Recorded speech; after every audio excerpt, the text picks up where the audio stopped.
Tarjeta principal. La tarjeta principal se encarga del procesamiento y tratamiento de la señal recibida para su despliegue en pantalla. Este proceso consiste de 3 etapas. La primera es la etapa de adquisición de una señal de entrada, un receptor de medios o una PC. Para ello, el usuario selecciona la señal con la interfaz de pulsadores en el equipo o bien con el control remoto. Un microcontrolador envía esta información al chip principal.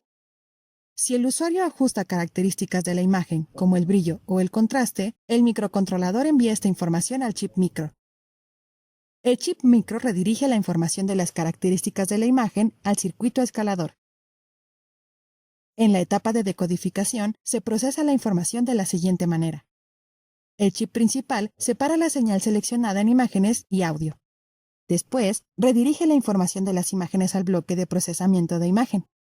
También envía la información del audio al circuito integrado de procesamiento de sonido. En los televisores modernos, la selección y decodificación de la señal se realiza en el mismo chip principal. En la etapa final, se realiza el procesamiento de video. Un conversor analógico-digital digitaliza la información de imagen cuando ésta ingresa de forma analógica. Un circuito integrado desentrelaza la imagen para preparar un despliegue progresivo. El circuito escalador adapta la imagen a la resolución de la pantalla y emite las señales RGB. Un circuito integrado convierte las señales RGB del escalador en señales LVDS y las dirige al módulo que se encargará de desplegar la imagen. Al tiempo que se procesa la imagen, el sonido se decodifica y amplifica. Comprende el funcionamiento de la tarjeta principal para inferir la sección en que puede estar averiada.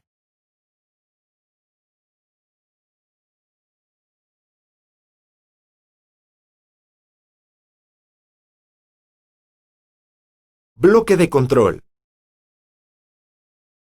El bloque de control se encarga del adecuado despliegue de la imagen en la pantalla. En televisores LCD, esta tarjeta se conoce como T-Con y se compone de entrada de señales, corrector de gama, controlador, conversor DC-DC, salida de señales. En este tipo de televisores, el proceso es de la siguiente manera.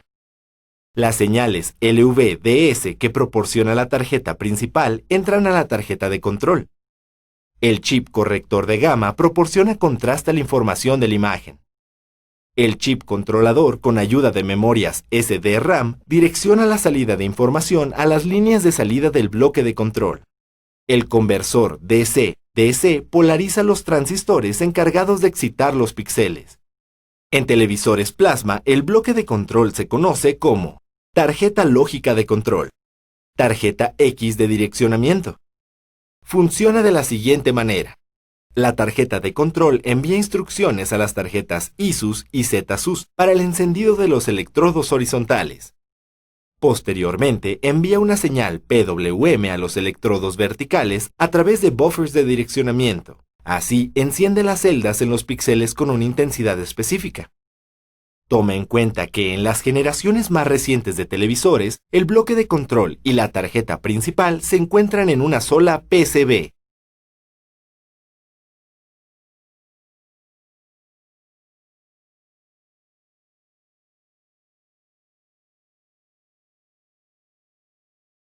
Uso del multímetro. El multímetro se utiliza para determinar posibles fallas en el funcionamiento de componentes, ya que sirve para medir voltaje, corriente, resistencia, capacitancia, continuidad eléctrica. Las partes que lo componen son cables con punta, bornes de conexión, perilla de selección y pantalla. Al realizar cualquier medición, asegúrate de que el cable negro esté conectado a la terminal COM. Para medir el voltaje, coloque el cable rojo en el borne que indica una V. Gira la perilla hasta el símbolo de voltaje corriente directa. Después, coloca las puntas del multímetro en las partes del circuito donde requieras conocer el voltaje. Los resultados estarán en volts o milivolts, que es la milésima parte de un volt. Para medir corriente, el multímetro tiene dos bornes, miliamperes y amperes. Para los componentes electrónicos, usa los miliamperes. Coloca la punta roja en el borne rojo de corriente señalizada con MA. Gira la perilla al símbolo de amperes de corriente directa. Abre el circuito y coloca las puntas en cada una de las terminales de este de manera serial. Toma la lectura. Antes de medir la resistencia o comprobar la continuidad, debes desenergizar el circuito. De lo contrario, el multímetro puede descomponerse y dar lecturas equivocadas. Para medir la resistencia, conecta el cable rojo en el borne con el símbolo de ohms. Gira la perilla al símbolo de resistencia. Coloca las puntas en el componente o circuito que vas a medir. La medida de la resistencia aparecerá en ohms, kiloohms o megaohms. Para medir la capacitancia, verifica que el capacitor se encuentra descargado. Conecta la punta en el borne con el símbolo del capacitor. Gira la perilla al símbolo del capacitor o de farads, según el tipo de multímetro. Coloca la punta roja en el positivo del capacitor y la negra en el negativo. La capacitancia del componente se mostrará en nanofarads o microfarads.